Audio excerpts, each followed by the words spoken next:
What's up, boxing fans? This is TBE Boxing, back at you again. Today's topic, Glovegate fully explained. Jay Deas failed Deontay Wilder, but Mark Breland gets thrown under the bus. Let's chop it up and see what it's all about. All right, so today we're going to be talking about Glovegate. I have a special guest that's going to come on, a glove expert. He's going to talk about the whole Glovegate situation. We're going to chop it up. As you know, Deontay Wilder came out with a myriad of excuses about why he lost the fight. And within those excuses, one of the main excuses he has used is that the glove was loaded. The glove, and we hear people talking about floppy gloves. Mark Breland spiked his water. His suit was too heavy. I mean, there was a lot of excuses, okay? I mean, we can go on all day probably with all these excuses that Deontay Wilder came out with. But we're not going to go into all of them. Today, we're really going to get into this Glovegate situation. We're really going to chop up this Glovegate, and we want to, put this whole Glovegate situation to bed finally, okay? We want to really get into it, and that's why I'm going to have Simon. He's an expert on gloves, and he's really going to explain to us how this whole glove situation works, in terms of picking up the gloves, the type of gloves, and we're going to go into the gloves in the first fight as well as the second fight, okay? So this is what we're going to be talking about today. All right, so I'm going to bring in Simon. Like I said, he's an expert in gloves, and he's going to be talking about gloves. You can, if you want to ask a question, you can put your questions in the comments. Put your questions on the screen so that everyone can see it, and then we'll chop it up from there. So without further ado, let me bring in Simon from Fit2 Box channel. Here he is. Hello, Simon. How you doing? All right there. All right. So, as you know, you have done some videos on it yourself on your channel, Fit2 Box channel. Great channel, by the way. Did some great videos. As a matter of fact, I saw your video, which is kind of was one of the incentives for me to do this video, because I thought you did a very good explanation of the video of the whole Glovegate situation in both fights 1 and 2, and so that's the reason you're here, basically to kind of explain to the people out there how this whole glove situation actually works. So I want to start off with what goes into the picking of the gloves. Okay, I really want to get into that aspect of it right now. We want to talk about from the very beginning, how do they choose the glove, who is there when the glove is chosen, and the whole situation, from there. Okay, so with title fights, and this doesn't happen at lower fights, but it does happen at the high end of the bill. Okay, so at title fights, what happens is before they even get to the arena, the day before, obviously when they're agreeing the contract for the fight, a fighter might say, well, I want to use a certain brand of gloves. And so that'll be put in the contract. And then what they do is they have a gloves meeting the day before. So at the gloves meeting, you've got the commissioner who has got the gloves that are bought in. And there's normally 2 or 3 pairs, but normally 2 pairs that they are trying on. And you've got both camps there. So so in this instance, you would have had Wilder and, say, his team. Like a coach, may have been Jay Deas, may have been Mark Breland. And then you've got, obviously, Fury and somebody from his team. And what they do is they try on their gloves to make sure that they're happy with their gloves. And they put glove number 1 and glove number 2. Glove number 1 is the gloves they'll use in the ring. And glove number 2 is just a backup pair if anything happens with glove number 1. What they also have a chance to do is to inspect the opposition's gloves. So Fury would have been able to have had a look at the gloves that Wilder was wearing, and Wilder would have had a chance, and his team, to have had a look at the gloves that Fury was wearing. Okay, and this is all with the commissioner there looking over everything. Once they've picked their glove number 1, and glove number 2. They normally write like a little 1 or a little 2 on the pairs, and they pick, right, I'll have that left and I'll have that right, and then I'll have that left and I'll have that right. So they've got 2 pairs. The commission then bag those gloves up, put them in a cellophane bag, and they keep the gloves. Okay, so the teams, Wilder's team and Fury team, do not have the gloves.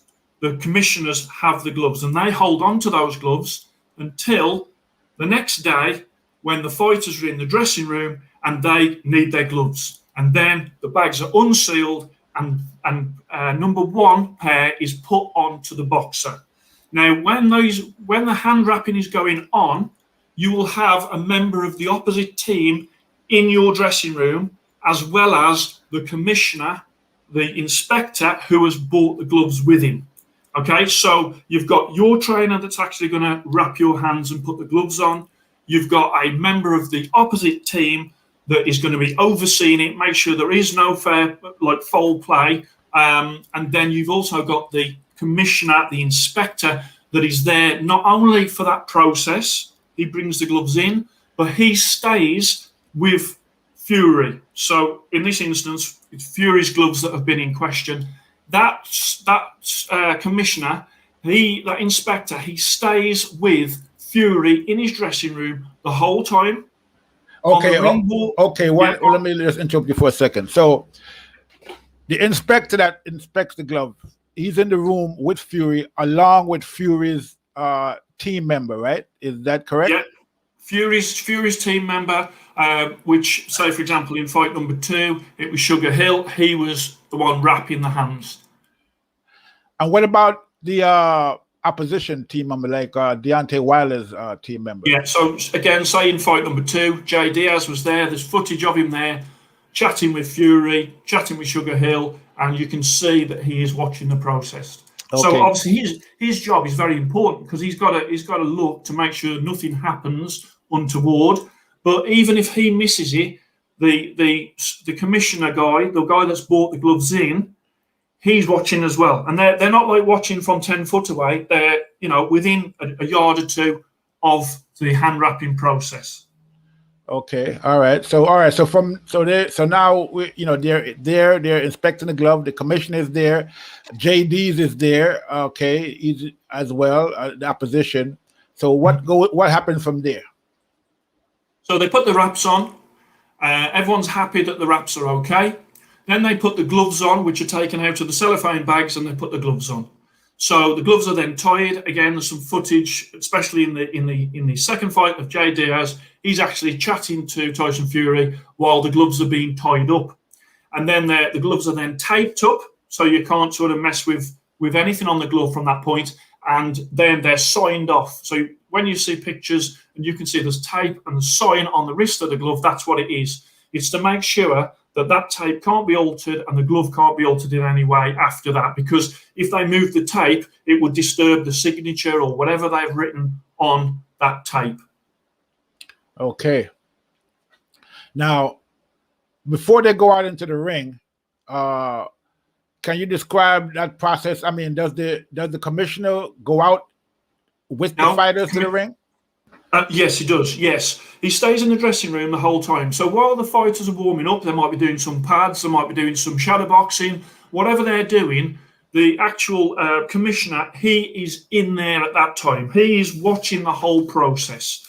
Okay, so he's watched it all being put on with the gloves that he's bought in, and he stays there, and he's making sure that nothing is happening to those gloves. Okay, so he doesn't sit there and sort of go to sleep or start chatting to somebody else. His sole job is to make sure that everything is above board when it comes to the gloves.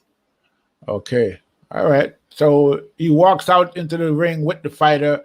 Yeah. Now, obviously, when the fighter gets into the ring, the referee will inspect the gloves as well, correct? Yeah. So as soon as you'll see it on all the fights, as soon as they get in, one of the things that the referee has to do is he goes across. He'll check the knuckle of the glove. He'll check the thumb. He'll check the thumb attachment is still attached, and he's checking the wrist. He's checking to make sure that nothing's been tampered with and that the glove is in good shape to box. And he does that for both boxers. At this point, the inspector that's been with, say, Fury all of that time, he's in the corner with the coaches. So he's still there. He hasn't gone anywhere else. He's still there. And you'll often see in between rounds in fights where the inspector stands on the ring apron as well, and he's then looking to see if anything is going on in the corner.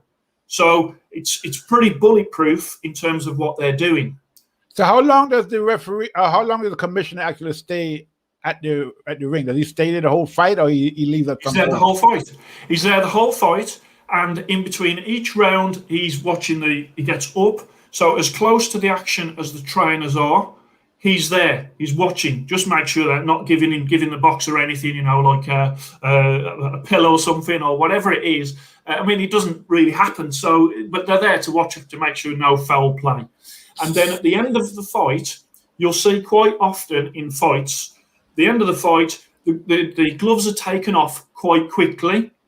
A lot of the time, the boxers are finished boxing, they want to get the gloves off anyway. But also, the commissioner, the inspector, he wants to have their gloves. So the gloves will be taken off, and also the hand wraps as well, they need to be cut off as well. And that's all done inside the ring.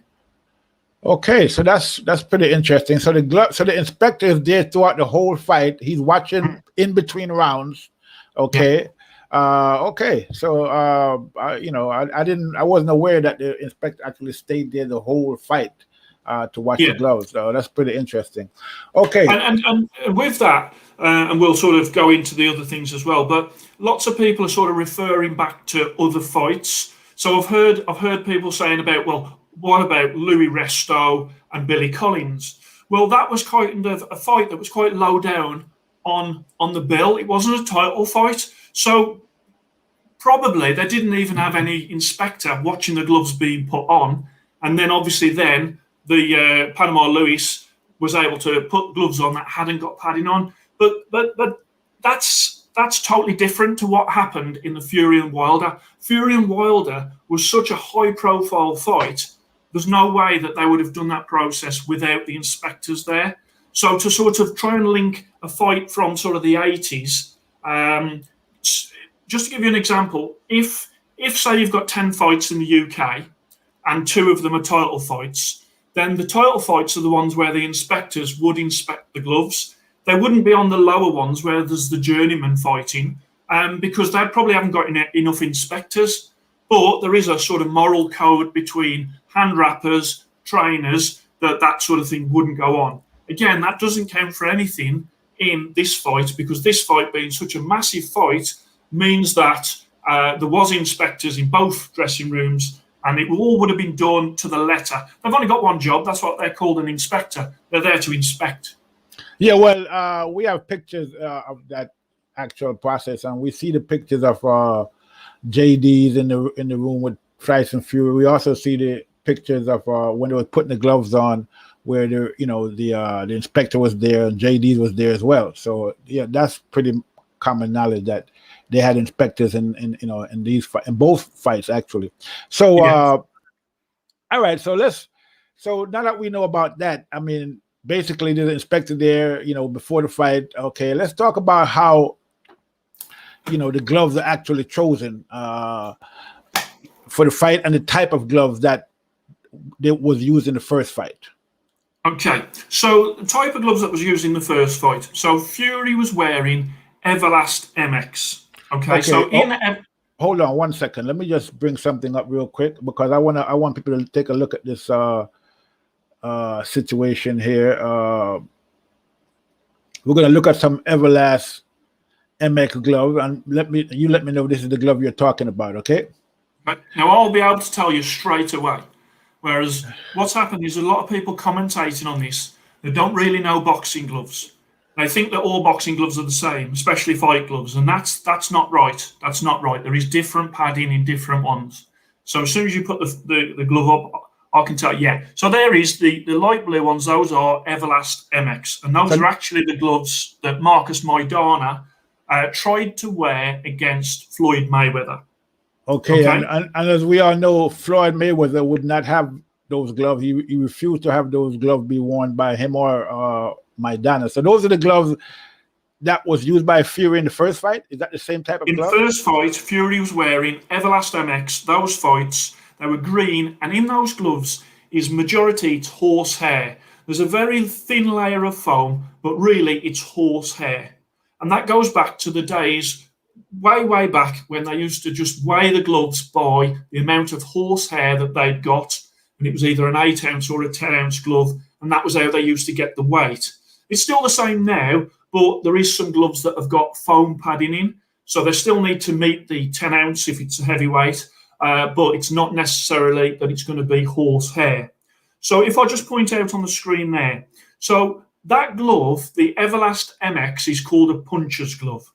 It's based on the Clayton Reyes gloves, which are horsehair gloves, and they were the original puncher's gloves. Okay, so if you've got a boxer who wants to do damage and his hands are in good shape, he will wear puncher's gloves. He will wear gloves that have got padding in there that are horsehair, and that horsehair is pretty pliable. It can sort of move around in the glove. It's not fixed in one position. Now, they are sanctioned gloves, 100% sanctioned gloves. There's nothing wrong with those gloves, okay? Now, if you look on that picture there, you'll see the Grant glove, which is a white glove with the thumb, which is metallic green and metallic red. That's a Grant glove. That is Floyd Mayweather's glove. Now, Floyd Mayweather has had hand problems for years, and he started to wear gloves with orthopedic foam.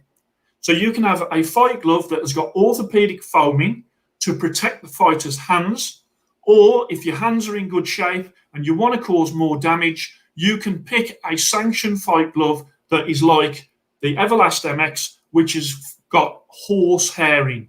Both are sanctioned. So that glove that we're looking at right now, the Everlast glove, the one that Fury wore in the fight, but it was a green pair. So you're saying that glove doesn't have any foam in it. It just has horsehair. There's a thin layer of foam, but it is really thin. And then the rest of it is horsehair. But I stress, that's not a cheat. That's not something that shouldn't be going on. That is totally acceptable. If you speak to a lot of professional boxers, they prefer horsehair gloves because of the damage that you can cause. That's not a bad thing in boxing. It's not tiddlywinks. They are trying to hurt their opponent. And so obviously, if your hands are good enough and they're not going to break, then you would wear a horsehair glove.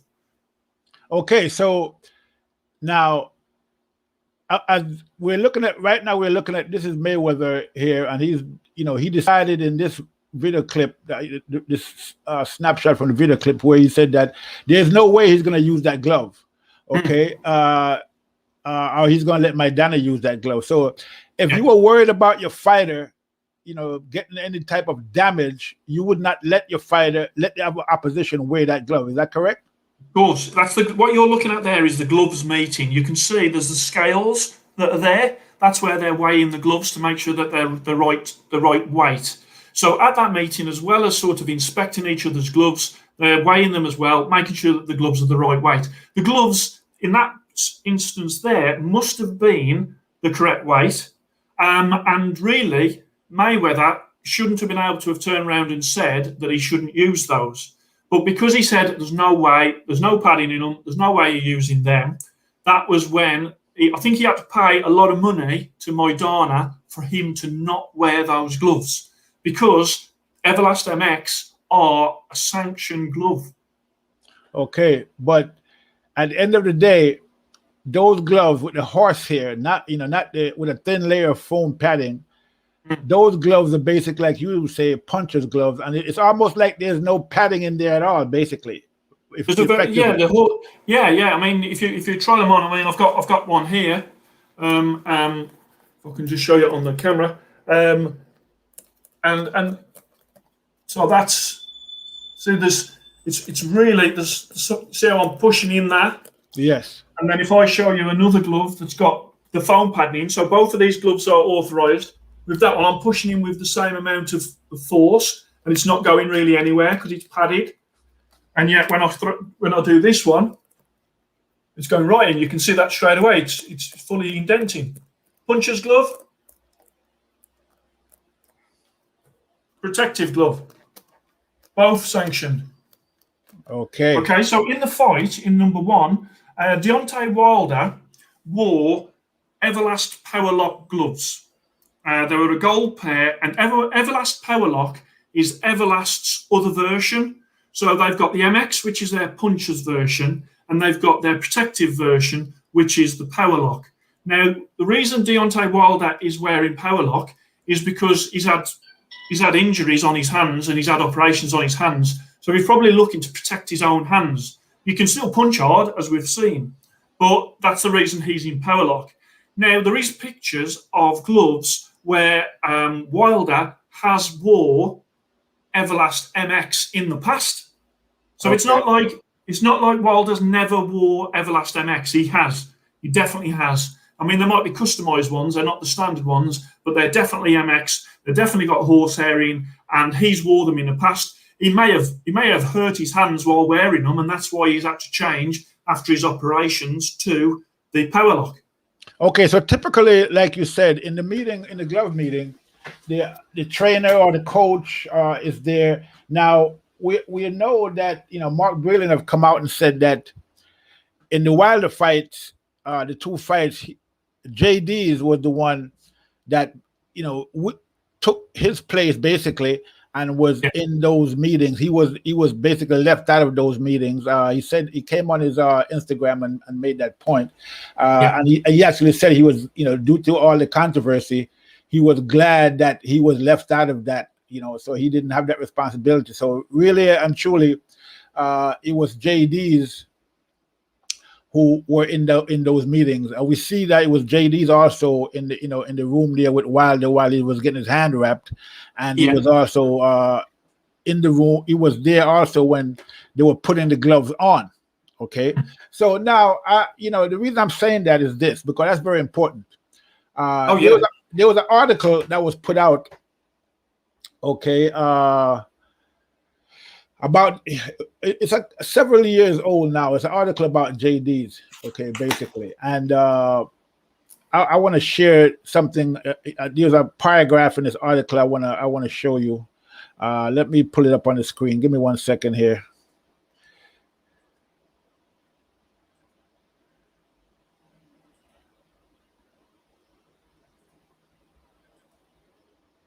Okay, so this is the article. And here is, as you see, there's Jay Deas doing the pads there in the ring. You see all the people around. You see all the cameras, and as we know, Jay Deas brought in Mark Breland as trainer, okay, because he needed someone with experience to basically train Deontay Wilder when they first started out, when he became professional in 2008. And according to Mark Breland, Jay Deas called him up and asked him to come in and even though he was a trainer, Jay Deas was seen as the head trainer, even though he didn't actually train Deontay Wilder. Mark Breland was doing the training. So I just want to make that point because Mark Breland made that point. But here we're going to look at this little paragraph here. It's about Deontay Wilder, and since we're talking about the gloves, it's very important that we bring this in. So here, Jay Deas is talking about, here it is right here. He's talking about the fight between Klitschko and Fury. And here he's saying that, here Jay Deas says, he fought a very intelligent fight, said Deas. It wasn't an exciting fight, but it was a very interesting fight. I was very impressed with Fury. Deas also praised Fury's entire team and their preparation for the fight. Fury's people did him a big service when they took the padding out of the ring. Excessive padding makes it so you feel like you're boxing in sand, stated Deas. Secondly, he got the glove that he wanted. He got the glove he felt comfortable in, not the glove Klitschko insisted on. Yeah. Okay, so I just wanted to bring that in because we're talking about gloves, and here we're seeing that Jay Deas was impressed with the fact that Fury was able to get the gloves that he wanted. So I'm just wondering, if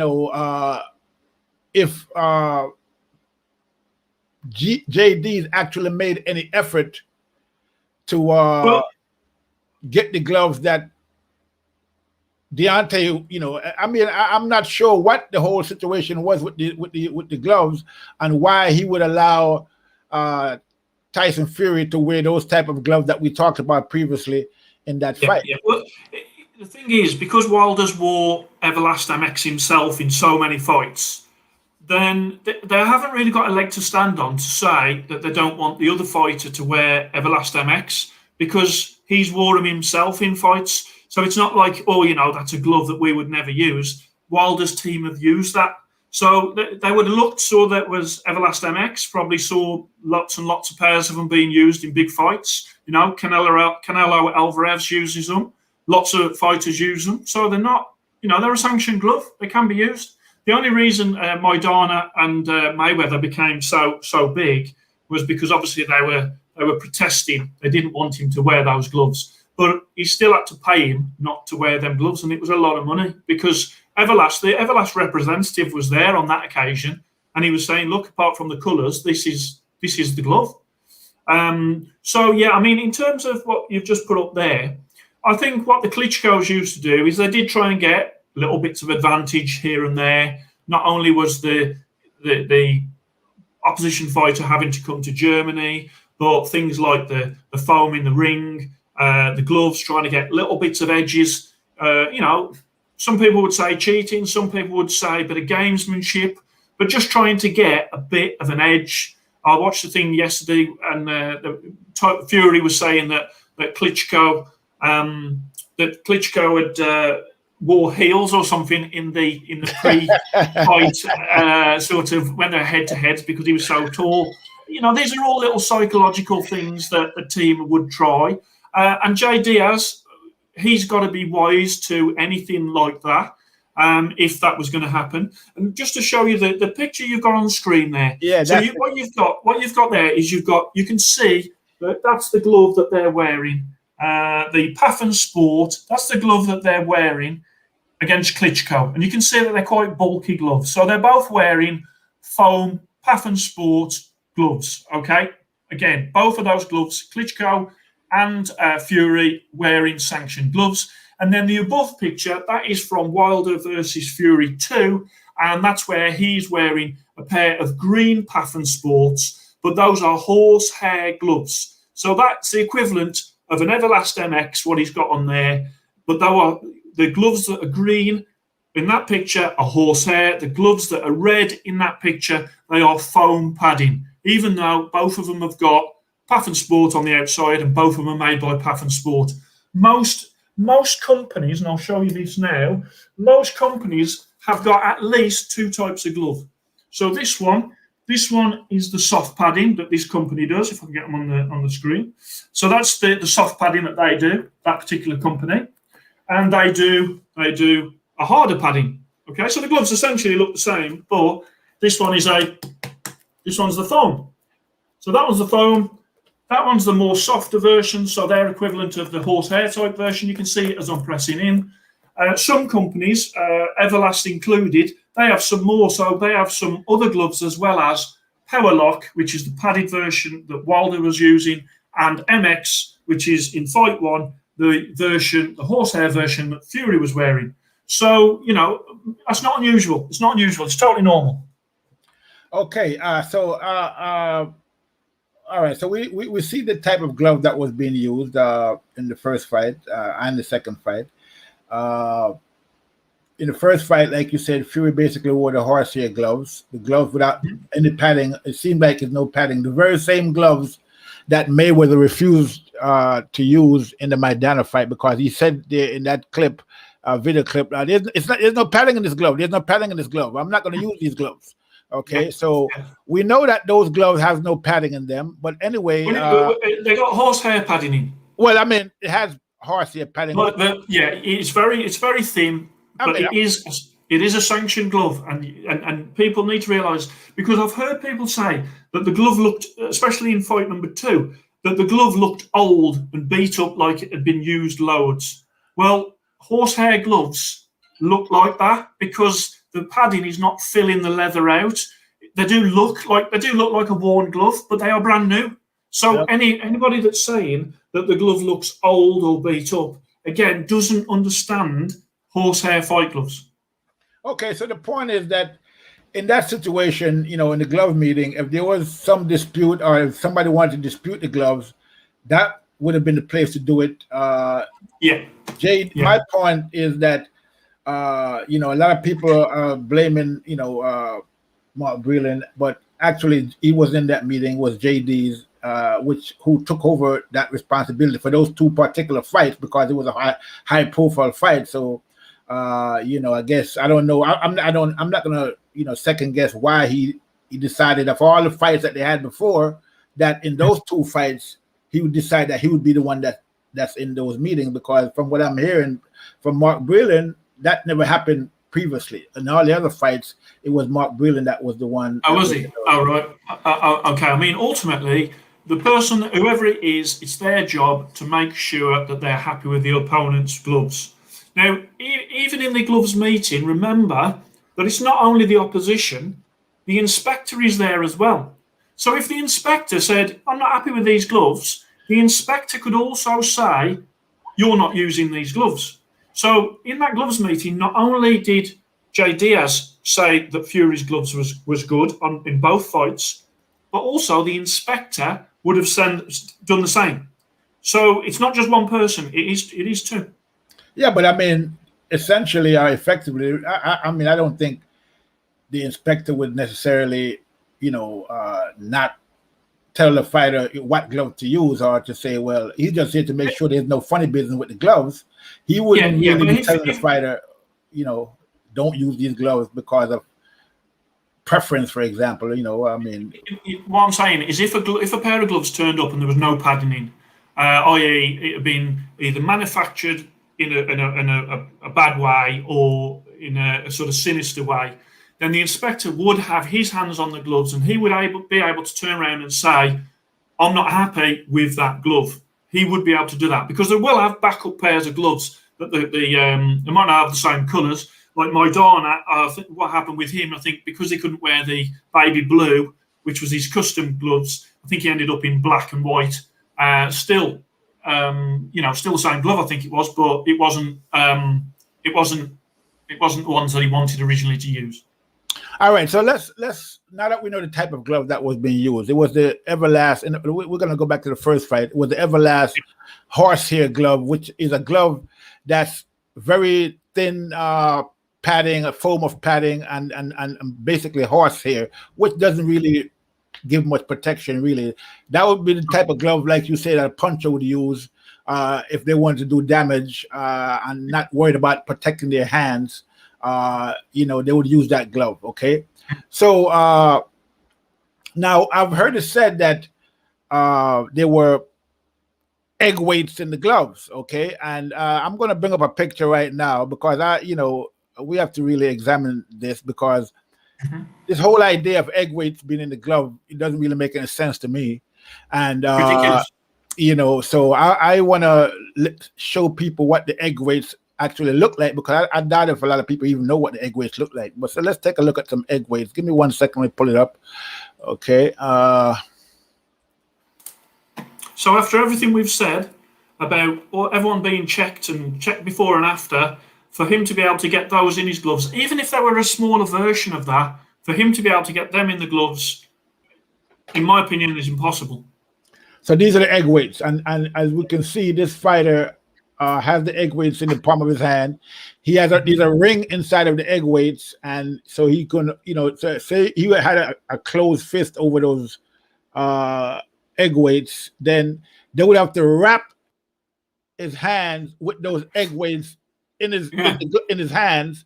Now the inspector is there, Jay Deas is there, okay, before the wrapping actually starts. So they would have been able to see those egg weights being in the person's hand. And even after the fight is over and they cut the gloves off, they would see the egg weights in the person's hand. So we can it's ridiculous. Yeah, we can basically dispense with the whole egg weight situation with just by that picture alone. I mean, even if they were smaller egg weights, even if you said that, at the end of the day, are they slipping them after the gloves are on? Are they saying that they're slipping them through after? In which case, how do they get them into the right part of the glove?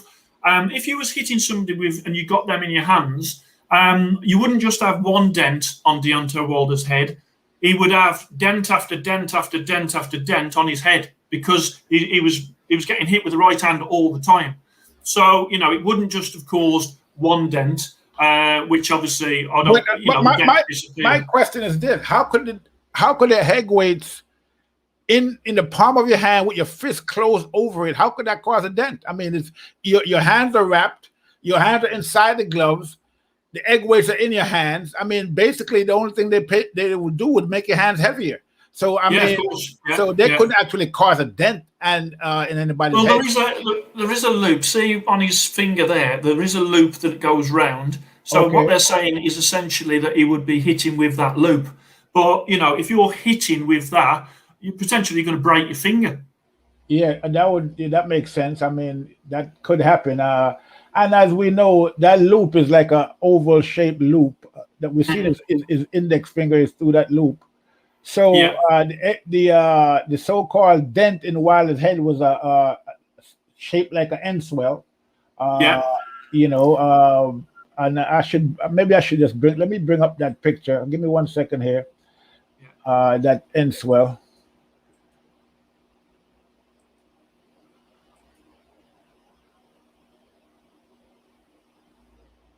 But what do you think for me is the fact that Wilder, because when they were saying about the egg weights, it's Wilder that's actually said that.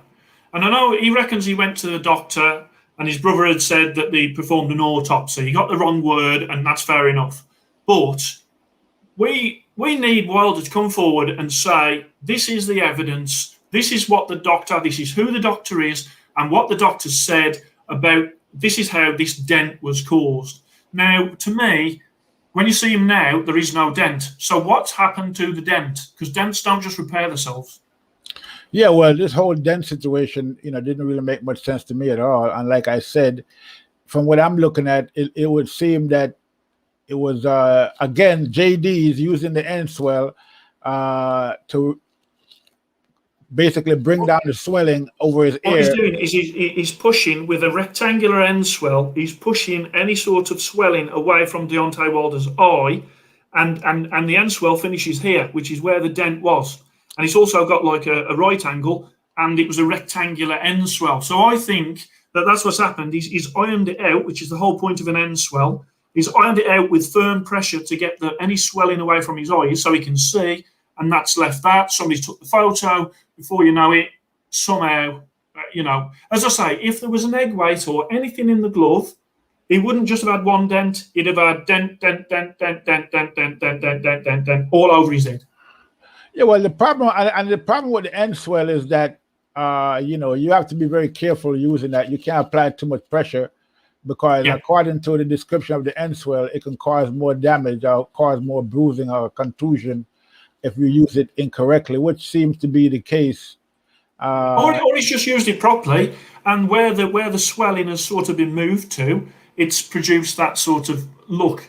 You know, presumably, well, I don't suppose he's had to use an end swell with Wilder very often, but sometimes corners are unprepared. I mean, if you remember going back when Mike Tyson was against Buster Douglas, his corner didn't even have an end swell. In fact, I think they used a condom with water in, and they were trying to do something about his swelled eye with that. That's how unprepared that corner was. So, you know, Jay Deas did have an end swell.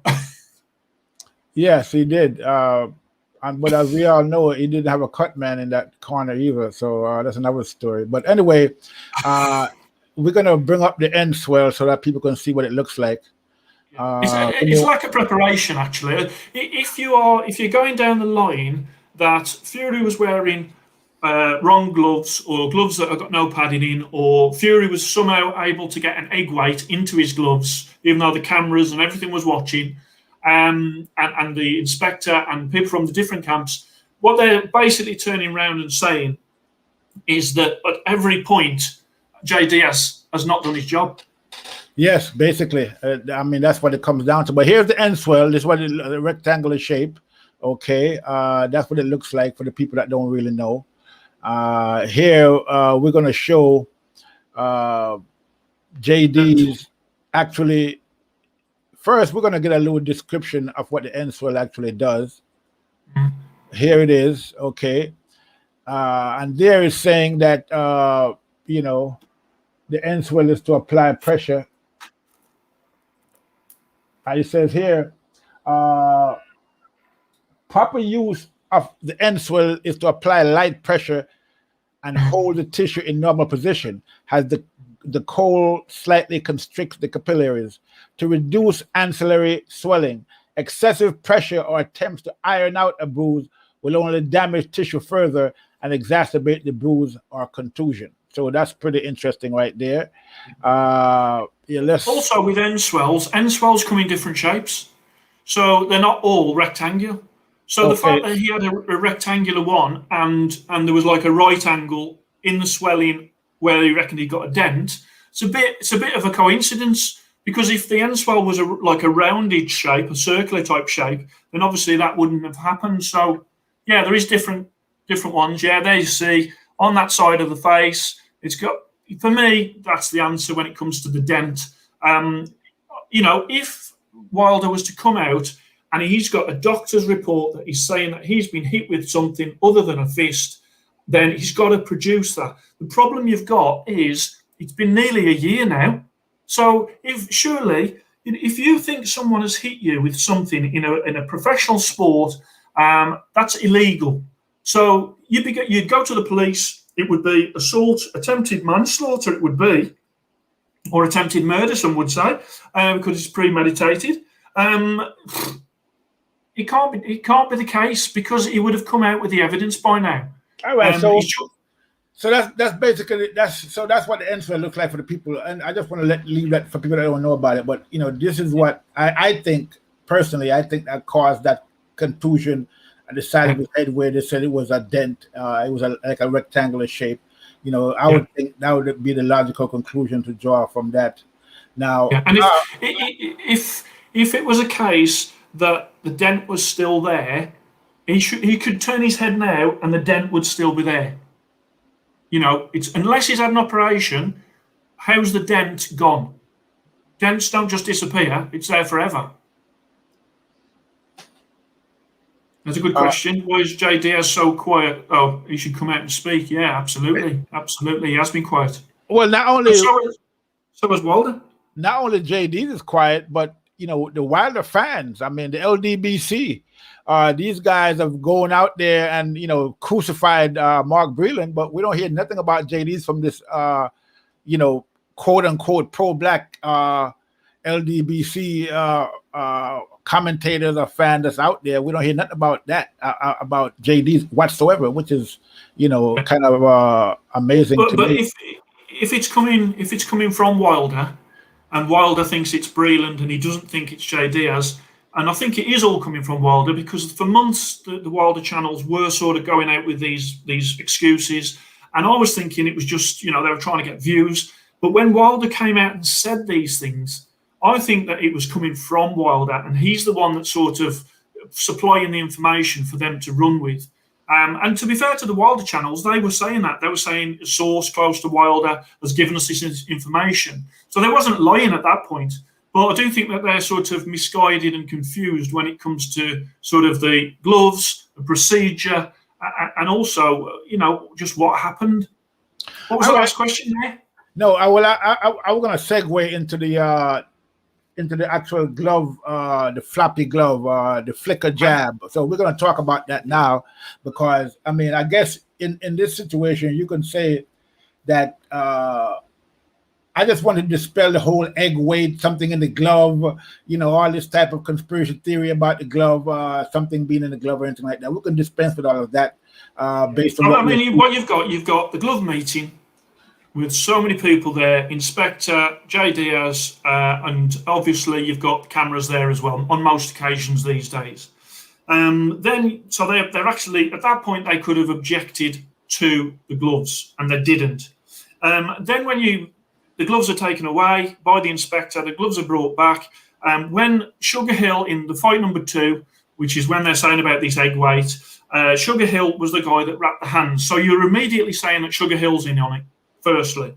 Then you're saying that Stitch Duran, who was also in Fury's team, which is a massively respected cut man and hand wrapper, you know, I don't think if he had got even a sniff of something that wasn't right, that he would stand behind Fury and his team. So you got two very well respected guys there. You've then got Jay Deas, who's from Wilder's team, that was in watching everything. You've also got the inspector as well, who was there not only for that, but all the way to the ring. You've got the referee that checks the gloves in the ring. You've got the inspector that is there in between all of the rounds, so it's not like something could be put in the gloves in between the rounds. Remember, this is all under the glare of not only TV cameras, but everyone has a mobile phone camera in their pocket. I'm sure that somebody would have come in and said, look at this footage I've got here.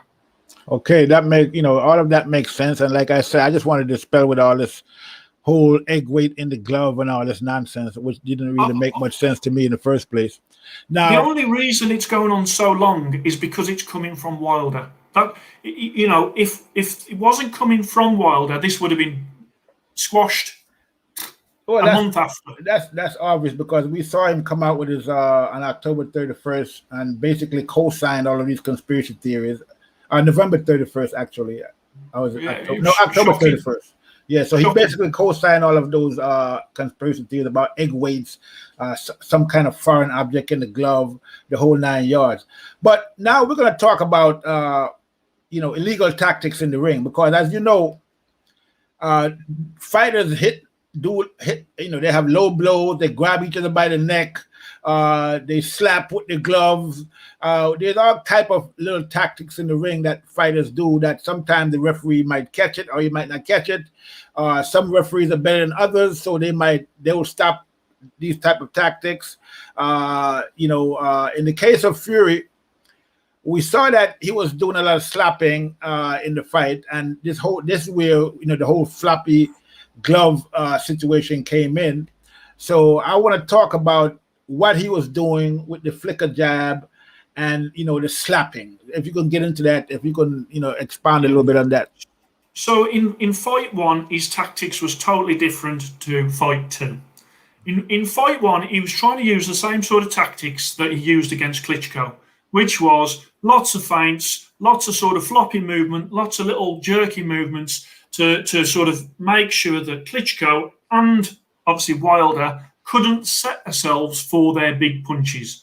It worked great against Klitschko, and it worked great in fight one against Wilder, apart from 2 times when obviously he got knocked down. But, that's because, Wilder has got massive power, and like he says, he only needs to land 1 shot. Well, that's true. Well, also, let me just interrupt you for a second, because also in the fight with Wilder, we have to point out that Fury had been out of the ring for quite some time, drinking, drugging, eating himself out of shape, vastly overweight. And so he was not in the best shape when he actually came into that fight with Wilder. I mean, he wasn't in tip-top shape. I wouldn't think he was in the same shape as he was when he fought Klitschko. So No, absolutely not. So what I think Wilder's team tried to do, or Wilder tried to do, is to catch him early before he got into great shape.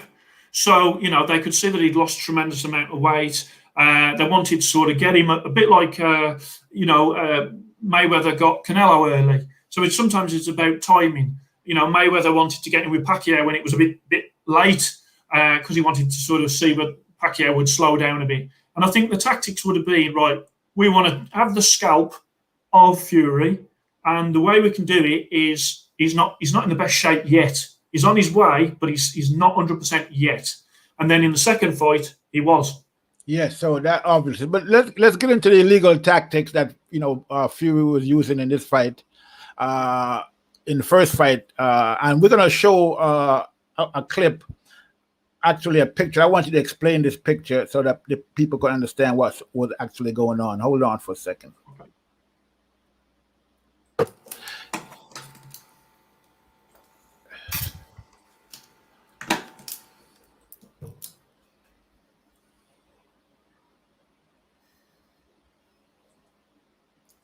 Okay, so there's Fury. Okay. Yeah. And there's his glove. This is the first fight. And as we can see, you're looking at the wrapping being shown on his glove on the left hand, and then you're looking at his right hand, and you can barely see anything at all in terms of wrapping. Can you explain how that relates to the whole flappy glove, the extension of the reach, and the slapping?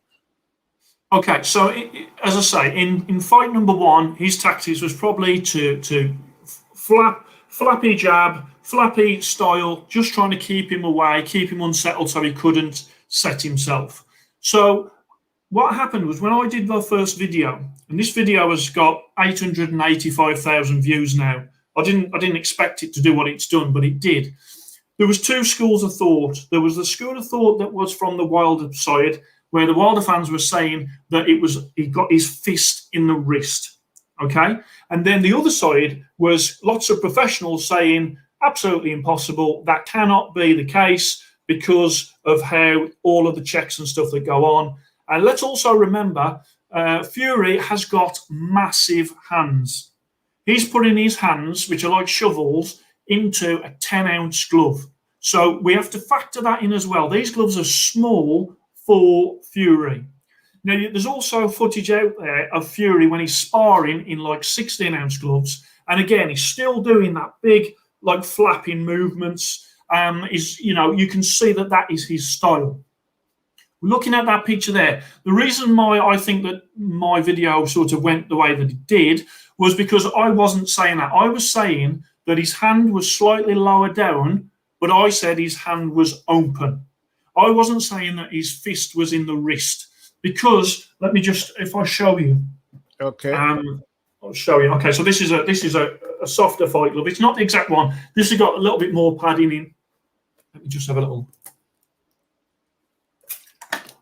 Okay, so let's just, first of all, let me just say, I think the whole thing with the fist in the wrist was started, and while the channel did say this, they said, everyone who knows boxing knows that the palm is covered on a professional wrap, okay? And then they were trying to say that therefore, if you can see skin in the middle of the glove, then that must be his knuckles. And that was the narrative that they was pushing. And anybody that doesn't know anything about hand wraps would believe that. So that person, and I've got a hand wrap on here. So what they've said, what he's saying is that is the situation. So if you see in the middle of the glove, if you see any skin, it's got to be that. But of course, anybody that actually does know boxing knows that professional wraps are not like that. Professional wraps are, as I'll take that off, professional wraps are like that. So if you can see skin there, that's his palm. That there is his palm. That's not his knuckles. Also, as I put the glove on, if you've got, and it's quite hard to do to get the fist in the wrist. First of all, if his fist is down at the bottom there, okay, and this will be tied up, then yeah, even that's quite stiff because your fist going in is making the glove quite stiff in that area. Now, the fist in the wrist is that they're saying this was happening. Can you see that there? Yeah, I can see that. Go ahead. Okay, I'll go a bit up. So they're saying that the line in the middle, is his knuckles, okay? But if you do that, and I'll pull it tight, but if you do that, what happens is the fact that the fist is in there, balled up, means that there goes stiff. It's not floppy. It can't go there because your fist is balled up in there.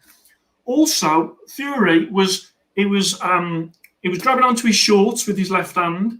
He was taking his gum shield out with his left hand, and he was opening and closing his hand with his left hand. So you can't do that.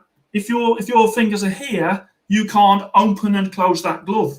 So my thing was, his hand was a little bit lower down in the glove, but what you can see there is his palm, and he can still open and close his hand, get his gum shield out, pull his shorts, fist open, but his fingers, remember, his hands are much bigger than mine, and I'm 6'4", he's 6'9". His hands are going to be even bigger than mine, massive compared to mine, I would say. And that's why if you put up the picture where you can see where they're trying to say that it was the fist in the wrist, if you put that picture up, I'll show you where I think that they're just ignoring the obvious, to be fair. Oh, let me see if I have that picture. I don't think I have that one exactly. Okay. Well, on that picture, so for example, it's there like that, and they're all pointing to this area here and saying that line is the knuckle. So they're saying that the line is that. Okay. The line is in fact that. That's the line you can see, and the reason I know that is because he's opening and closing his glove. So if your fist is like that, it's impossible to open and close your glove. So when they've said that, that's fundamentally wrong what they're saying. You've got a glove that's hardly got any padding in because of the horsehair. It's a sanctioned glove. You got Fury who's got massive hands. You got Fury who's got a floppy style, so that exaggerates the sort of movement. And also the slow motion. If you watch the footage when the glove it looks like it goes far that way. If you watch that footage in real time, it doesn't look anything. It's only when it's slowed down that is exaggerated by the whatever it is, the rate per minute of the slow motion. And with that floppiness, I've seen footage of when he's been in his training with 16-ounce gloves on, and exactly the same movement is happening with his gloves. So, I've been really surprised at the amount of people that have been took in by that. And I do think it comes from that statement. Everyone who knows boxing knows that the palm is covered on a professional wrap.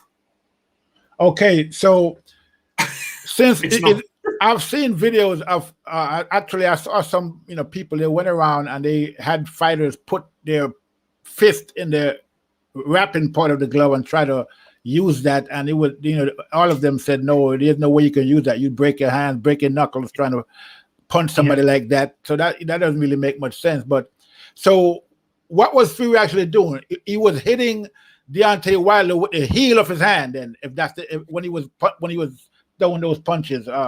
Yeah. So occasionally he was hitting with the heel of the hand.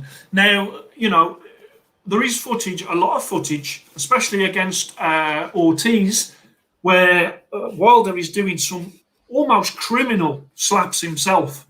So if anybody ever says to me, well, he was using illegal tactics, there's two parts to it, really. One, the referee is there to stop any of that. But two, if Fury is being said to be cheating because he was using that, then Wilder uses exactly the same tactics. I mean, when he's doing their big windmills, he's not landing with the proper knuckle. He's literally landing with a slap. Well, at the end of the day, the motto is protect yourself at all times. So when you're in the ring, if the other fighter is doing those type of tactics that we see fighters do all the time, hit low, grab you by the head, weigh themselves down on you to make you tired. I mean, that's up to Deontay Wilder and his corner to either make a complaint to the referee about that. Yep. If the referee is not catching it, because the referee is not going to catch everything. So it's up to his corner and to Deontay Wilder himself to basically, protect himself at all times in the ring. So fighters are going to do little things here and there to get an advantage, whatever. And we see, that Tyson Fury does that. I mean, especially in the second fight, we see him grabbing Deontay by the head in a headlock. I've seen Deontay do the same thing. I've seen Klitschko do the same thing in his fights. So these fighters do these things. They grab each other by the head. They Muhammad Ali used to weigh people down, by leaning on them so that when he clinch, he would lean on them so that they would get tired. So that's basically par for the course when it comes to fighting. Just with this question that's come up here, isn't it strange that Jay Deas haven't said anything? And if something was strange in the first fight, flopping, as they say, wouldn't they be very aware in the second fight? Now, this is interesting because the whole Glovegate 1, the floppy glove, didn't come out until after fight number 2. So it's not like this come out before fight number 2. It was after, when they started to look at a piece of footage come out, which was the floppy glove footage, and people thought that was in fight 2. It wasn't. It was actually, 12 months, 18 months, whatever it was before in fight 1.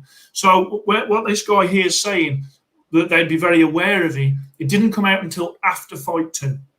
Okay, so they wouldn't have been aware of it. But still, again, if you're watching the fight and if you're in the corner, I would think that you're keeping an eye on the fight itself. But maybe in all the excitement, you can miss these things. But also remember, bearing in mind what I've just said, after fight number 1, in the build-up to fight number 2, Wilder said that Fury had pillow fists. Now, he's not describing somebody who is punching him with a fist in the wrist when he actually said he couldn't really feel the punches. He had pillow fists.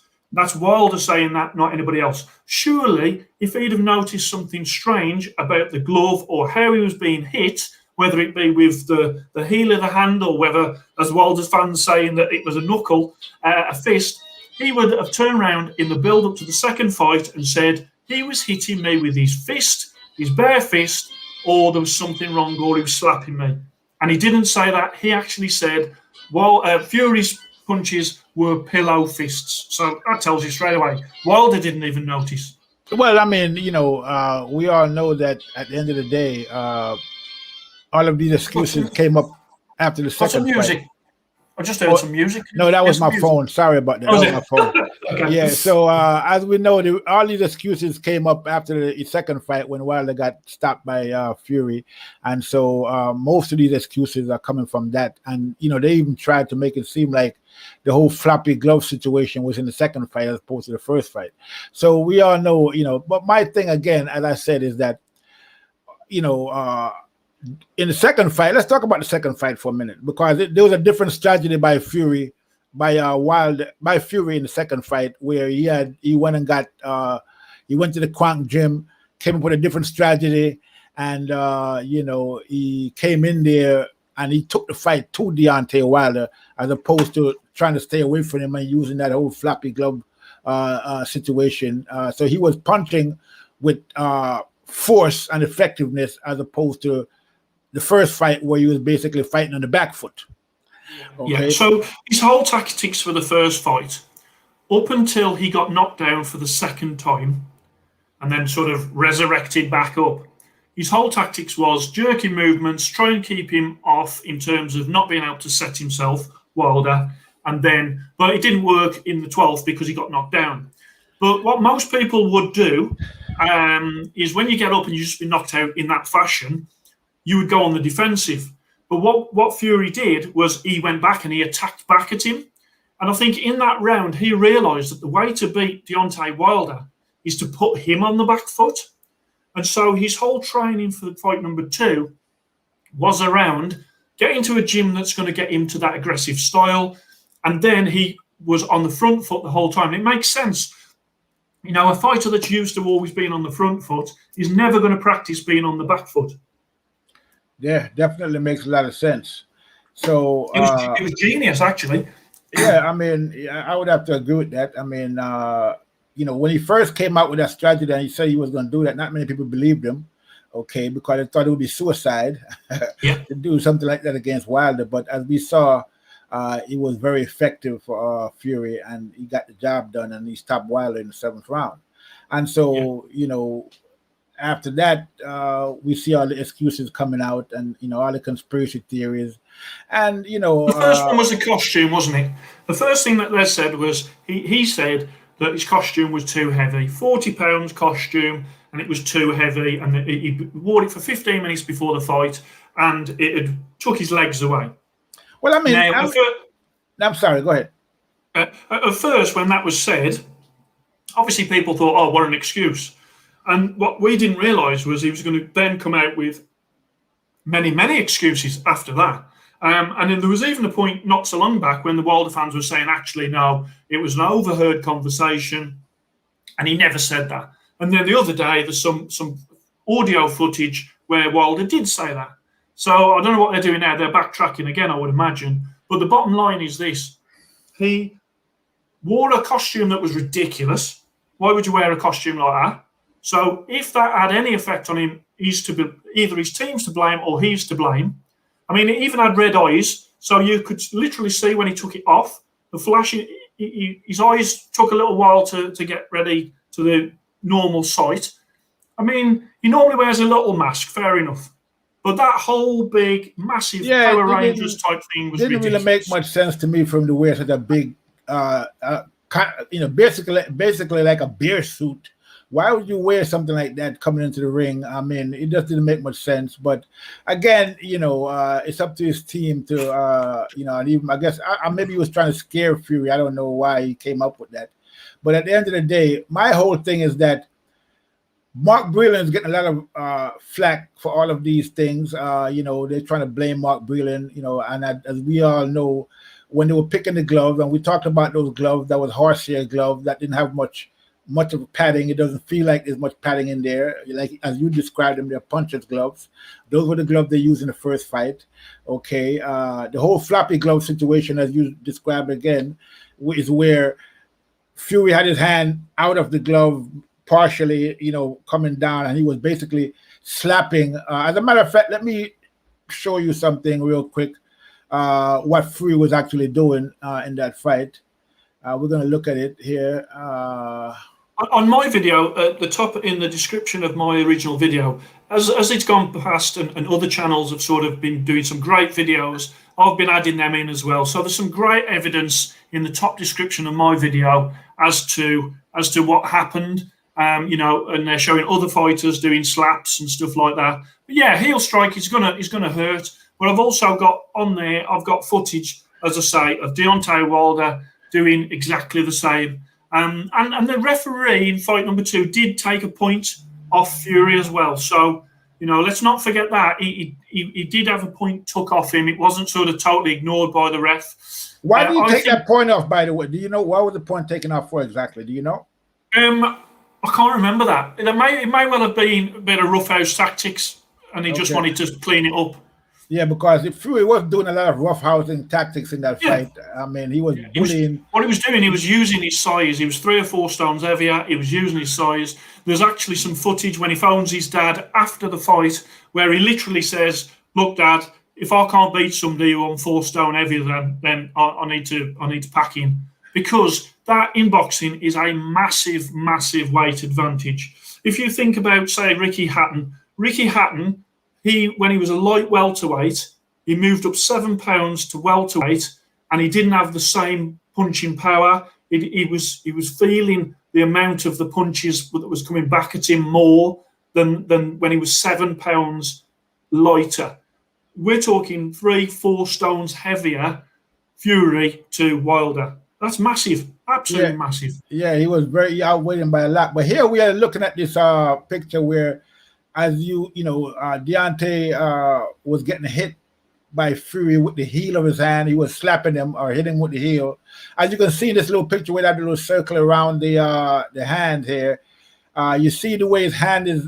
You have to flex your hand backwards to make the heel of your hand more prominent, so you can hit with the heel of your hand. So Fury was doing that in the fight, which is I would think is illegal, but it's illegal. It's illegal. Yeah. But remember, Deontay Wilder does the same, and that's, for me, that's the most important thing, that you've got to treat the two the same. You can't turn around and say Fury was doing illegal strikes and then ignore Wilder and how he fights. No, well, the reason I'm highlighting that is not because I'm saying that he's the only one that's doing it, because like you said, Deontay Wilder does a lot of slapping. A lot of fighters slap sometimes, but the point is that the whole idea of having his fist, in the wrist of the glove doesn't make any sense. I just want to point out that it would damage his knuckles. It'd cause more damage to himself. Right. It is literally ridiculous. And then once you see the footage of him opening his hand, closing his hand, he takes his gum shield out at the end of each round. I know that they were saying that Ricky Hatton was pulling on his glove, but actually Ricky Hatton's job at the first fight was to take the gum shield out of his left hand and wash the gum shield. And he, because the glove was loose. It was loose because his fist wasn't in the wrist, but the glove was loose. You could see it from the tape that was at the bottom. Ricky Hatton also said that he wasn't trying to pull the glove off. He was pulling the glove on. And in round 6, the referee, Jack Reese, actually stopped the action to pull the glove on. So, you can see it on the footage, but it wasn't fist. It was open. You slap him. Okay, so again, my whole thing is that Mark Breland was getting a lot of flack for all of this, but as we can see from the very beginning, in the selection of the glove, the actual glove itself, to the inspection of the glove while it was in the locker room, the putting on of the glove, it was Jay Deas that was involved in all of that. Now, I'm not even gonna, talk about the spiking of the water, because to me that's total nonsense. I'm not gonna dignify that, because I don't think that Mark Breland would ever do anything like that, and it doesn't really make any sense. So I'm not even going to get into that. And we can't prove that. And Deontay Wilder didn't produce any proof whatsoever that his water was spiked. And as we all know, he was tested before and after the fight, and there was no foreign substance in his blood or anywhere that they could detect. So this whole spike the water stuff, is a whole different thing. And as a matter of fact, when we talk about the fact that Mark Breland threw in the towel, which is why he was actually fired, he saved him.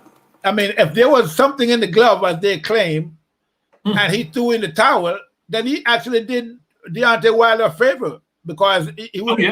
I mean, the whole thing doesn't.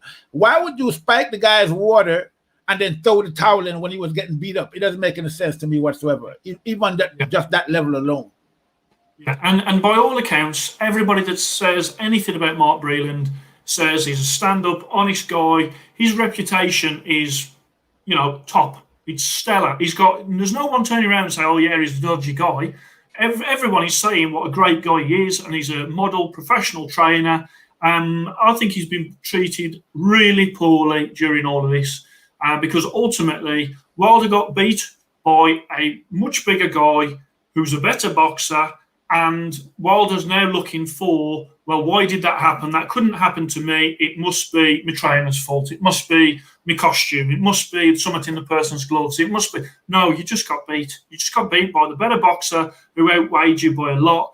I think, and I've said this before, I think a major factor in it for Wilder, why he was feeling so lethargic, is he was weighing about a stone heavier himself. Well, if you're fighting at one weight and you come in about a stone heavier, that has an effect on you. As I say, I'm 6'4". If I'm 15 stone or if I'm 16 stone, there's a difference between how I'm feeling when I'm in the ring, because you're carrying an extra stone that you're not normally carrying. It makes sense. I mean, at the end of the day, it makes a lot of sense. But, none of these excuses by Wilder actually make much sense. Again, everybody is at fault according to Wilder. We don't see, I haven't seen one video where Wilder said, well, I could have done this better, or I could have done that better, which normally you see fighters do that. Like if they lose a fight, they say, well, I wasn't using the jab as much as I could have, or I should have, took the fight to him more. But we haven't seen Wilder done any of that. I mean, it's just blame, everyone but himself. I mean, it's ridiculous by now, and I'm just, to me, it's a stunning display of a lack of awareness as far as I'm concerned, and he doesn't seem to have any awareness. He went into the second fight as a massively respected heavyweight. You thought he was going to win that second fight? Am I correct? Yeah, I thought he was going to win the fight, and he's now, after this, a year later. It's embarrassing. It's embarrassing. And it's a real shame, because Deontay Wilder's story was a great story. He started boxing because of a disabled daughter, and he was doing it for a noble thing. What he'd done was actually way further than really he should have done based on his talent, but he has got that big right hand. But then to destroy his own career in the way that he's done with these excuses. If you look at Anthony Joshua when he lost to Ruiz, there was definitely something wrong with Anthony Joshua before that fight. The way he was in the corner before, and he got knocked out, and he knocked down several times, and he got stopped. And he didn't at the end start coming up with all excuses. He just said, right, Ruiz, Andy won on the night. He's a better man. I'll come back again. And he did come back again, and he won. And his reputation grew in the way that he took the loss. And Deontay has done the opposite. He's ruined his reputation. He would have come out of that fight with credit, because Fury was in such sensational form. he still would have been able to have got the third fight. Although a lot of people have said it was such a devastating win, maybe the third fight wasn't attractive. But ultimately, what he's done after the fight has really just tarnished everything for him. I don't feel sorry for him, but it's a classic example of how someone can, well, self-destruct their own career. Well, I'll go even a little bit further than that and say, you know, in terms of the Joshua Ruiz fight, the fight between Joshua and Ruiz was a more humiliating fight for Joshua than the fight with, you know, for Fury, because like you say, the fight with Fury and Wilder, you know, he outweighed Wilder by like 40 pounds. Okay, he's a big 6'9" heavyweight, very good boxer. In the Anthony Joshua Ruiz situation, we see the difference. Look how tall Joshua is compared to Ruiz. Ruiz is obviously, you know, overweight, you know, for his size, you know, fat. So to get stopped by a guy that looks like that, as opposed, you know, it's very humiliating, I would think, for Joshua, you know, big strapping 6'6" heavyweight, to get stopped in that fashion, as opposed to Deontay Wilder, who, you know, he was a smaller guy, okay, not the best boxer in that situation. So he had a built-in, you know, natural excuse to say, well, hey, you know, this guy, he outweighed me, you know, he was bigger than me, you know, so nobody's going to look at that and say, well, yeah, that was humiliating. That's just a natural par for the course. So the Joshua loss was much more humiliating, but look at the way he took it. Every chance Joshua got, you know, he especially when they were together with him and Ruiz, if they appeared together, he would put Ruiz's hands up in the air and say he was the better man that night. He constantly, and when people tried to make excuses for him, you know, he wouldn't have it. He said no. You know, Ruiz was the better man that night. He did what he had to do. I'll just, you know, do my work and I'll be back. Okay, and so the difference in our mentality, you know, couldn't be more glaring, and you know, we see how it all plays out in the end. Like you said, basically Wilder is self-destructed. Okay, yeah, and I mean, I will give Wilder credit for one thing.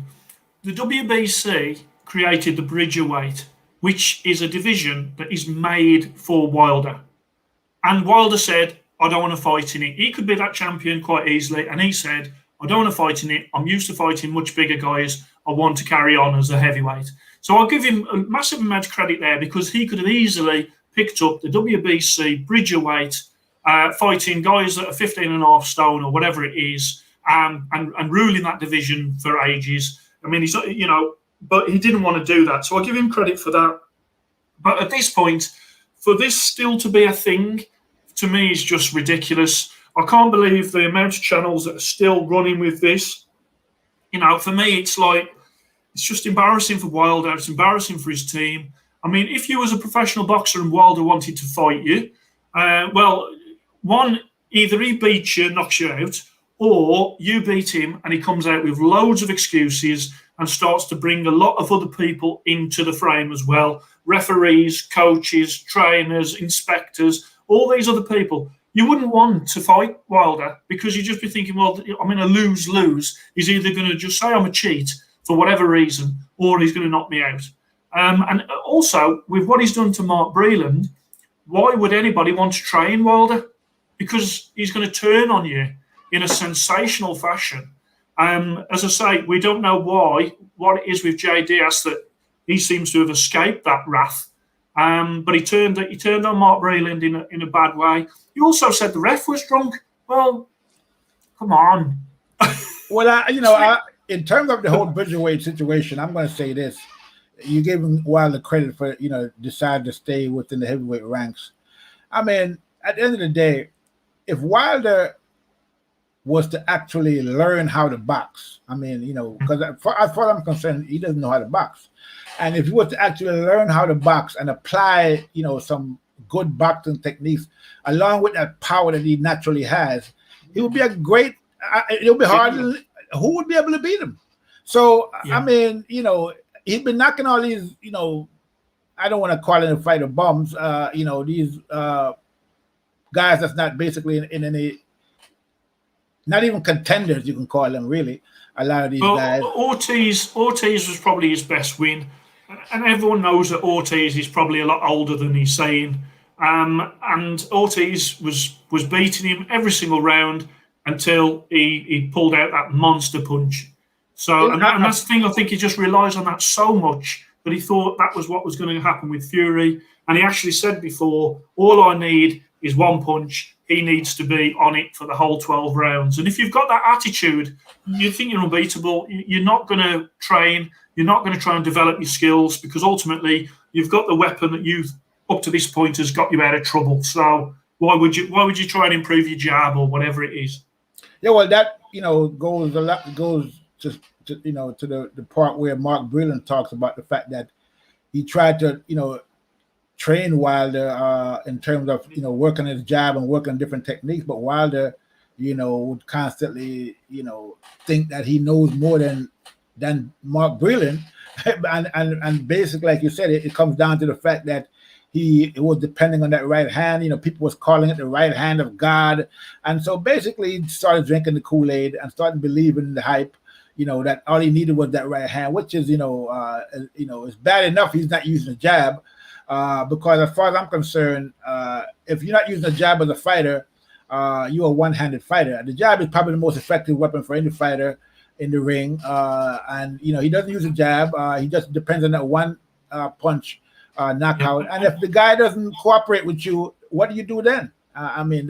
He's got a decorated amateur and decorated professional, ex-world champion in his corner, and he's saying to that guy, I know more than you. So that just shows you it's arrogance, isn't it? It's arrogance that you can turn around to somebody like Mark Breland. If Mark Breland come to me and wanted to show me, I'd be all ears. I'd be like, well, you can teach me so much. And for Wilder to sort of dismiss that, there was sort of when he was saying that, there's days where he'd turn up and Jay Deas would say, well, look, he's in a bit of a mood. Don't say anything to him today. Your coach cannot be in the position where he's scared to say something to you. And I can understand why Mike Breland, if he was in that sort of position, where he would step back a little bit and say, well, get on with it then, because I've tried and you don't want to know. Well, Jay Deas is the head trainer. So, so obviously, if he tells Mark Breland something, Mark Breland has to go along with whatever Jay Deas say, basically. So again, a lot of people are saying, well, why didn't Mark Breland do this? Or why didn't Mark Breland? He's not the head trainer. Jay Deas is the head trainer, effectively. And so, I think they were saying he shouldn't have had the towel, weren't they? Well, if he hadn't have had the towel, the ref would have stopped it not long after that anyway. We could be in a position now, and Wilder will say that he wanted to go out on his shield and nobody should have stopped it, and the whole camp knew that was his thinking on that. But ultimately, we could be in a position now where Deontay Wilder had a bleed on the brain. He had blood coming from his ear, which is never a good sign. Yet it turned out to be a scratch. But Breland didn't know that. For all Breland knew, that was a brain bleed. So he was trying to save the guy's life. He could have slipped into a coma, as other boxers have done. He could have died. He could have been like a Gerald McClellan situation, and nobody wants that. Well, they didn't have a cut man, so the bleeding. There was nobody there to really inspect that to see what it actually was going on with that, because as Mark Breland, lack of preparation all round. Lack of preparation, led by Jay Deas, who got a perfect guy in Mark Breland, who could have made up the deficiencies that were in the camp, the deficiencies that was in the decisions that was being made. He had Mark Breland that could have said, well, don't do that because this will happen. Don't do that because this will happen. And I did that in my career and I found this. And I did that in this fight and I found that. He had a wealth of information in Mark Breland. Mark Breland should be the guy that stays, and Jay Deas should be the one that was gone. But that's not happened. Yeah, that's that's unfortunate. Now, I think I'm gonna leave it there. I think we pretty much went over everything basically when it comes to the gloves. Simon, I want to thank you very much for coming in and for educating the people out there on the whole boxing glove situation. Tell us about your channel, if you don't mind, for a minute. My channel is Boxing Equipment Reviews. It's called Fit to Box. It's FIT number 2 BOX. It's Fit to Box channel. I review gloves, I review head guards, groin guards. There's hints and tips on there. There's some sparring on there. There's some interviews with some pro boxers on there. And obviously I do sort of comment videos occasionally, especially in this situation where there was something where I felt I could add some expertise. I have tried on and used thousands and thousands of gloves. And that's why I was getting a bit frustrated when I was seeing these people quoting stuff on their channels as actual fact, as absolute fact. And it wasn't, it was wrong. And so I did the videos to try and redress the balance in terms of you can't claim something is absolute fact, 100% real and true, when they don't know nothing about hand wrapping, they don't know nothing about fight gloves, and they don't know nothing about the procedure that goes on in making sure that these things can't happen. And I just had to sort of put my voice out there. Don't get me wrong, I got attacked massively for it, but hey, the truth is the truth, and I'm still telling the truth a year later, and people can either believe it or not. You know, I can just tell them the facts and tell them the truth, and that's it. Well, you did a great job as far as I can see. I saw both of your videos on the, what happened. Very good videos. People should go out and subscribe to the channel. There it is on the screen. Fit to Box channel. Simon is the guy. He knows a lot about gloves, knows a lot about boxing, has a wealth of information for people that want to know about boxing gloves and, that type of thing. Go to his channel. He has a lot of stuff on there. Make sure you subscribe to his channel. Fit to Box channel. Great guy, Simon. Thank you very much, Simon, for coming in. I really appreciate it. I've loved it. It's been great to it's been great to chat to somebody like yourself, because ultimately the people are being bombarded with false messages, and there's lots of great editing out there that can make 2 + 2 = 17, but ultimately 2 + 2 = 4, and you've just got to keep with the facts, really, and hopefully, I hope that Wilder comes back, and I hope that he carries on and has a good career. I've got nothing against the guy. I think that he has treated Mark Breland very badly. I think that he has embarrassed himself the whole process. But at some stage, he's either got to retire, and then this is his legacy now of sort of an excuse maker. Bearing in mind, over here we had David Haye against Klitschko, and he sort of stood up on the table and said the reason he lost was because of his little toe was bruised. Over here, I don't know what it was like over there, but over here we ripped him to pieces because of that one excuse. And in terms of Wilder's excuses, I mean, you're on a whole different level when it comes to excuse making with what's happened here. Yeah, I mean, I don't even know what to call it. I mean, it's unbelievable, really, when you think about it. I mean, the fact that, a guy like Wilder, who barely a year ago, was considered one of the top guys in the heavyweight division, out of the 3 top guys in the division, and to see him, descend to where he is now in terms of, which is going to end up being part of his legacy now, because, we're living in an age where everything is recorded, and so all of this stuff is going to be, part of his permanent record, and it's a shame, really. I mean, really, real shame. It's a real shame. It's a shame. Real shame. He's pressed the self-destruct button not only once but many times, and also he has encouraged his fans and his fan channels to do the same. So they've all sort of took on board what he said, and they've all run with it, and they've gone out and attacked many people because they believe this to be true. And that didn't need to happen. And well, not just many people, but Mark Breland, specifically. I mean, again, I can't. That's the thing that really kind of irks me about this whole situation. Yeah, I mean, Mark Breland has got a real case to sue for defamation. Well, I would think the same thing, but he probably wouldn't do that. Again, I mean, and the funny thing is, the whole idea that Deontay Wilder was shocked that Mark Breland came out and said the things that he said. We see Deontay Wilder say, "Oh, I don't understand why he's coming and saying these things." I mean, the feigning of. I mean, this thing is so ridiculous. But anyway, Simon, listen, thanks a lot for coming in, man. I really appreciate it. Have a great day, and I hope we can get together sometime again, and we can talk some boxing. Okay, I'll probably try to get you on to come on as a guest again on a different note.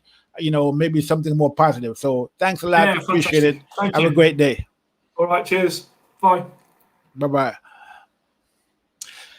All right, boxing fans. So that was Simon from Fit to Box Channel. We went over the whole Glovegate situation. We basically talked about the whole floppy glove incident, the egg weight supposedly in the glove, all of the conspiracy theories in terms of Wilder's glove, Fury's glove, and we basically saw that, although Fury was doing some illegal tactics in there, like which fighters do from time to time, slapping with the glove as opposed to, hitting with the front of the glove.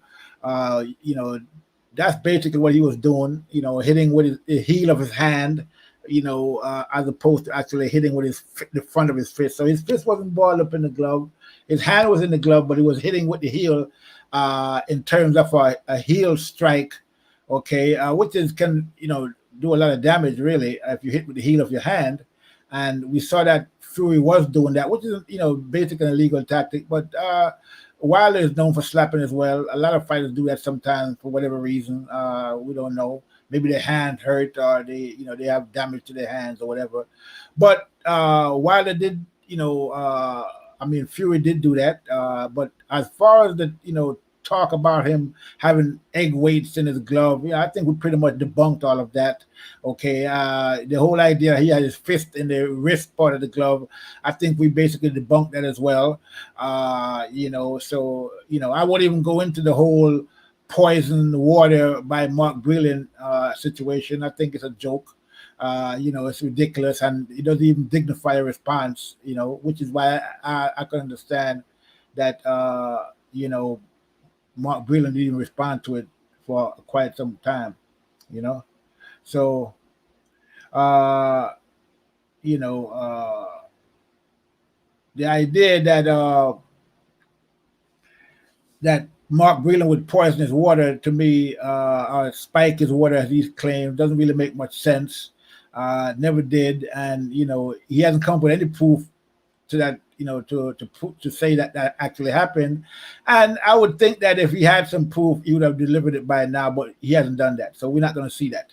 Okay, I don't believe in any way, shape, or form that he has any proof whatsoever. And I've seen people in his camp that came on various other channels and say, "Oh, I saw the proof." Well, okay, so you saw the proof, and does that mean it, just because you think it's proof, does that mean it's proof? Of course not. And so proof is something that has to stand up in court, okay, in a court of law, not in a court of public opinion, okay? And so this whole idea of this proof, I don't buy it one bit. I don't buy it for a second. I just don't believe it. And I don't think Wilder believes it either. I think it's just, capping. I think he's just making excuses. I think he has done great damage to his career. I think he has done great damage to his legacy. I think that, even if he was to stop now and, try to backtrack on some of these charges that he has, made against various people, Fury or Breland, I don't think he would do much good because it's already out there. Okay.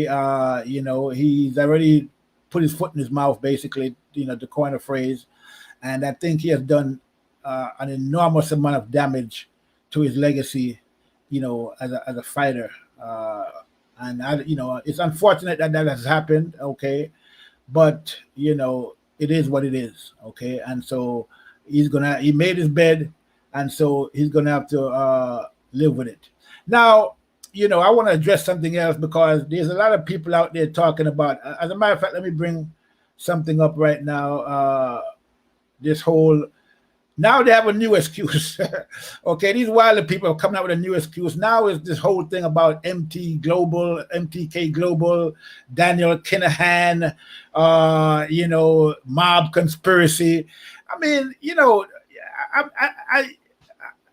Man, sometimes now we could talk about corruption in boxing, okay?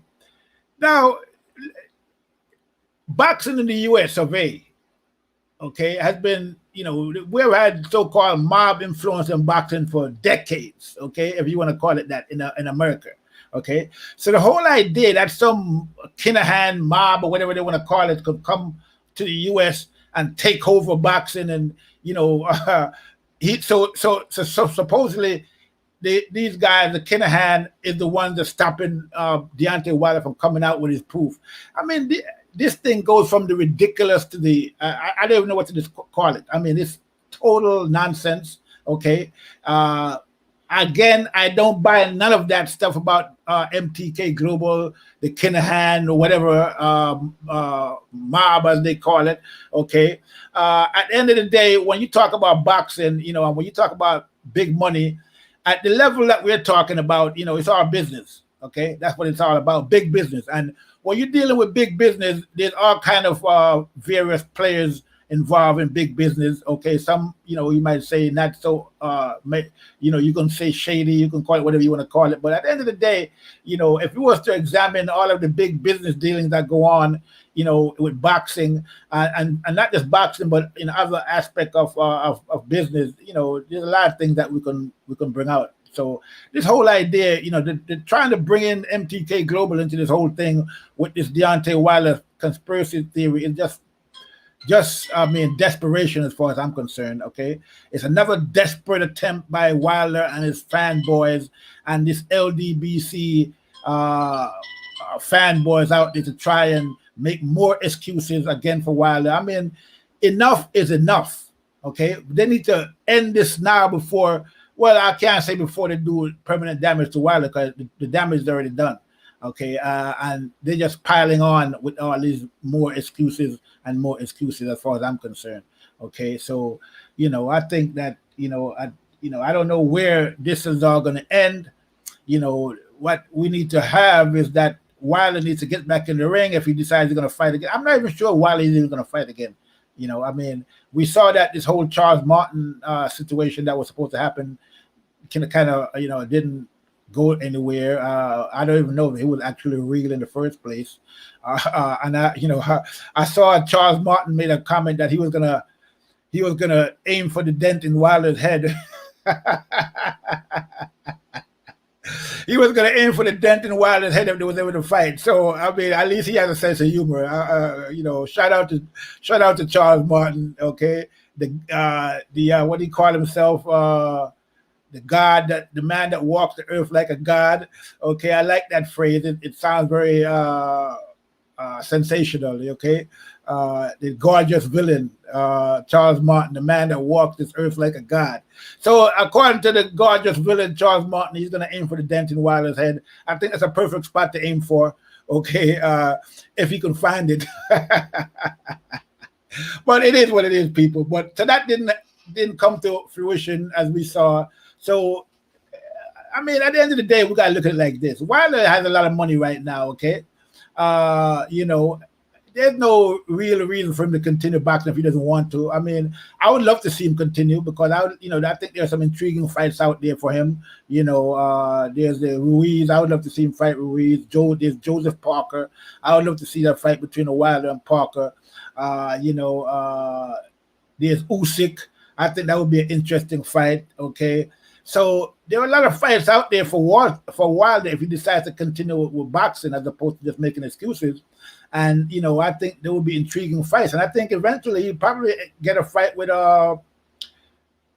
AJ if AJ was to win the Wilder Fury fight that's coming up. So we don't know who's going to win that fight. We'll see what happens, but how it plays out. But there's still a lot of things, a lot of fights out there for Wilder if he decides to continue boxing. I mean, he is getting a little old now. I think he's like 35 years old, so he doesn't have. I don't think he has that much longer left. But you never know because. Look at George Foreman. He was fighting well into his 40s. So like they say, power is the last thing to go. So Wilder could have a long career in boxing if he decides to continue. I hope he does decide to continue. But at the end of the day, if he wants to retire, I'll support that as well. I mean, it's up to him. He does complain a lot about having to train and this, that, and the other. Maybe he doesn't want to fight anymore. Okay, I don't know, but I would think that Wilder needs to either, piss or get out the pot. Either you're going to fight again or you're not. It's long overdue now for you to get a fight. All this court case or arbitration trying to get in the way of the AJ Fury fight, just to me, it seemed like spite at this point. Okay, you had a chance to fight AJ, you never took it. Okay, you let Fury come in there and steal your payday from AJ. You admitted that you had more money, you got offered more money to fight AJ, and you ended up fighting Fury instead, which is a big mistake as far as I'm concerned. I don't see why that you let that happen or your team let that happen. To me, that was again, I think the whole Fury situation was just cherry picking gone wrong. Okay, I think you cherry picked Fury. I think Wilder cherry picked Fury, thought you can get him, before he got into good shape, and it went wrong. I mean, at the end of the day, if I was on Wilder's team and I saw what happened in the first fight, where a guy that was out of shape, drinking, drugging, sitting on the couch, eating himself into obesity, would come back, take 2 joke fights that he did, and then fight the so-called baddest man in the land, and then got a draw.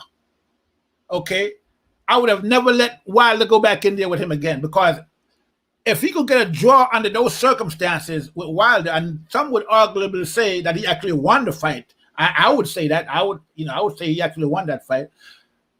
For that to happen, and then you're going to get back in there again when he's in even better shape, to me was a big mistake, on Wilder's team, and I think that was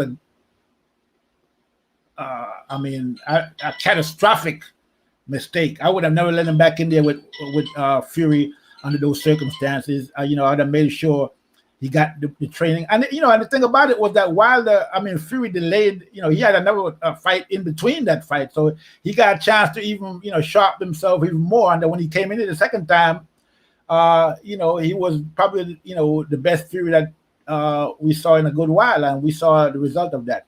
So to think about going in there a third time again under the now I understand from Wilder's team perspective why they didn't take the third fight, why they let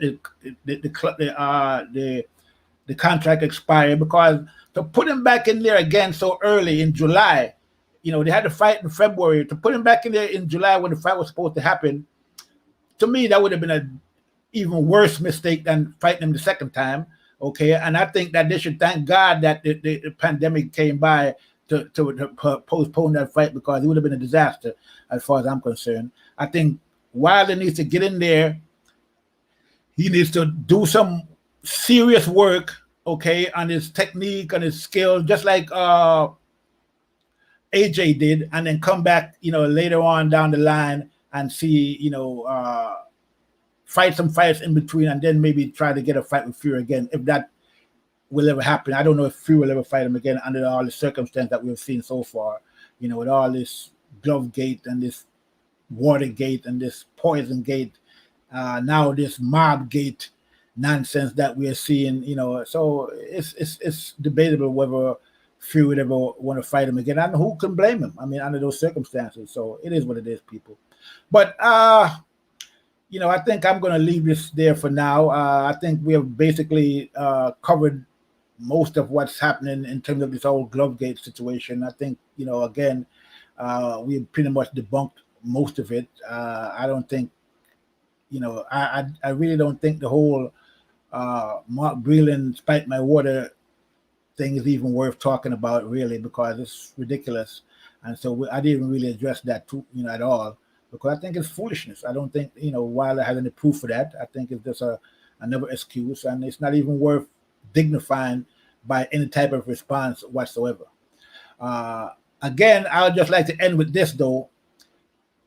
We have seen Mark Breland get thrown on the bus, and as we have seen in this video, Jay Deas, who's the head trainer for Deontay Wilder, has some kind of Teflon coating on himself, because we haven't seen anything from anyone giving him any kind of responsibility for anything that happened in this fight. He was the guy that was in their room when the glove was being picked. He was the guy that was in there with the hand wrap. Okay, he's the one that's responsible for making the day-to-day decisions in terms of what happens with Wilder. But yet still, we are seeing no videos come out about what his responsibility was, what he did, how he didn't do. And, to me, that's, remarkable when you think about it. The question is, why is that? I don't know, but it's a question worth asking, because if you're going to talk about something was in the gloves, and he was the guy in there with the glove meeting, doing the glove meeting. He was the guy there doing the hand wrapping. He was the guy there while the glove was being put on. He was the guy there while the glove was being chosen.